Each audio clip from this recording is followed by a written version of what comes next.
तेबे दर्शक बंधु आईपीएल इतिहास आपण अनेक प्रकार सेलिब्रेशन देखिथिबे। कहीं क्रिकेट पड़िया नाचती, कहीं पुष्पा स्टाइल दाढ़ी आउंसती तो आंगुठी देखाई इशारा करती। किंतु चलित आईपीएल एमती एक सेलिब्रेशन देखा मिली जहाँ केवल ट्रेंड करूना बरं सारा क्रिकेट दुनिया को दुई भाग में बांटी देछि। हाँ आज्ञा, आमे कथा हेउछु लखनऊ सुपर जायंट्स युवा बोलर आकाश सिंह विषय रे। चेन्नई सुपर किंग्स विपक्ष मैच रे मात्र 26 रन दे 3टी गुरुत्वपूर्ण विकेट नेबा परे आकाश निज पॉकेट रो एक रहस्यमय कागज चिटकुट बाहर करथिले।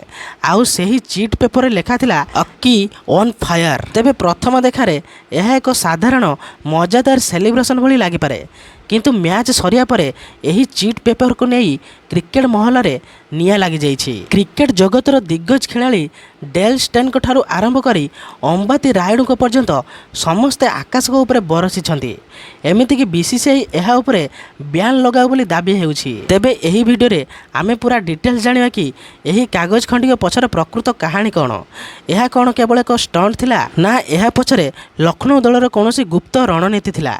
वीडियो शेष पर्यंत देखंतु, कारण आज क्रिकेट रो एक बड़ रहस्य ऊपर परदा हटिबो। तेबे चलतु प्रथमे फेरी जिबा सही हाई वोल्टेज मैच को। गोटे पटे थिला धोनी को चेन्नई सुपर किंग्स एवं अन्य पटे ऋषभ पंत को लखनऊ सुपर जायंट्स। तेबे लखनऊ एकना स्टेडियम रे रन बनाइबा एते सहज नथिला। सीएसके रो बैटिंग लाइनअप बेसी मजबूत थिला, किंतु से दिन लखनऊ कैप्टन बॉल संभाळे को देथिले युवा बोलर आकाश सिंह हाथ रे। तेबे आकाश प्रथम ओभर ही निजर स्विंग एवं लाइन लेंथ रे सीएसके बैटर मानकु अणनिश्वासी कर देथिले। गोटिए परे गोटिए 3टी बड़ विकेट। तेबे 4 ओभर रे मात्र 26 रन दे 3टी विकेट। यह जेकोसी युवा बोलर एक स्वप्न भली प्रदर्शन। तेबे यही स्पेल जगू ही चेन्नई बड़ स्कोर करने को वंचित होता, किंतु खेल एतिक सरी नथिला।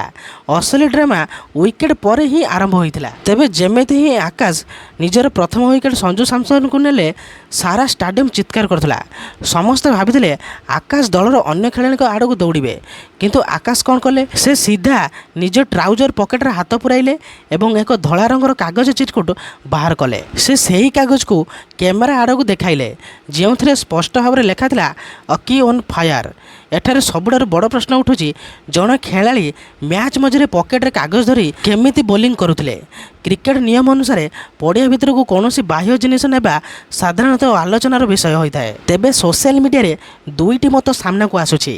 प्रथम मत हेउची आकाश निज उपर एते आत्मविश्वासी थिले जे से आगरू ही होटेल रूम रो एही चीट लेखि आनिथिले कि से आज मैच रे निया लगाइबे। आउ द्वितीय मतरे यह लखनऊ टीम रो एक प्री प्लान स्टंट थिला, जहा द्वारा सोशल मीडिया रे हाइप तैयारी करा जाय परिबो। तेबे आकाश सिंह को एही चीट पेपर सेलिब्रेशन किछि लोकन को मजादार लागि थाई पारे, किंतु क्रिकेट दुनियार दिग्गज माने एहाकू आदौ सहजरे ग्रहण करि नाहांती। तेबे दक्षिण आफ्रिकार पूर्वतन महान द्रुत बोलर डेल स्टेन एहाकू नै एक कड़ा ट्वीट करछंती।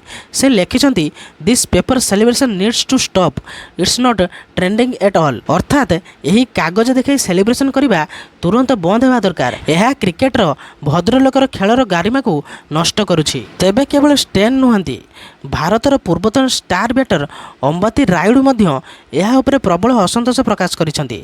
रायडू सीधासळख बीसीसीआई को अनुरोध करिसेंती कि एही भली घटना उपरे तुरंत रोक लगा जाऊ, कारण आज जणे खेलाड़ी पॉकेट रो निज ना लेखाथिबा कागज बाहर करुछि। काली हुए तो अन्य कोनोसी ब्रांड रो विज्ञापन बा प्रमोशन स्लोगान लिखि पॉकेट रो बाहर करिवे। एहा द्वारा मैच रो गंभीरता शेष होई जिवो। तेबे बंधुगण, गोटे पटे आकाश सिंह चमत्कार 3टी विकेट स्पेल तांको राताराती स्टार बनै दैछि, किंतु अन्य पटे एही चीट पेपर विवाद तांको समालोचनार घेर को मध्य टाणी आनिछि। क्रिकेट रे आग्रेसन एवं आत्मविश्वास जरूरी, किंतु ताहा केउ सीमा पर्यंत हेबा उचित ताहा एबे एक बड़ प्रश्न। तेबे बीसीसीआई एही घटना उपरे कोनोसी एक्शन नेउछि कि नाही ताहा आगामी समय जना पड़िबो। किंतु आपण मानकु कोन लागुछि, आकाश सिंह रो एही अकी ऑन फायर सेलिब्रेशन कोन सतरे एक भूल थिला? डेल स्टेन एवं अंबाती रायडू को कथा सह आपण सहमत कि? आपण को मतामत तले कमेंट बॉक्स रे निश्चय लिखंतु।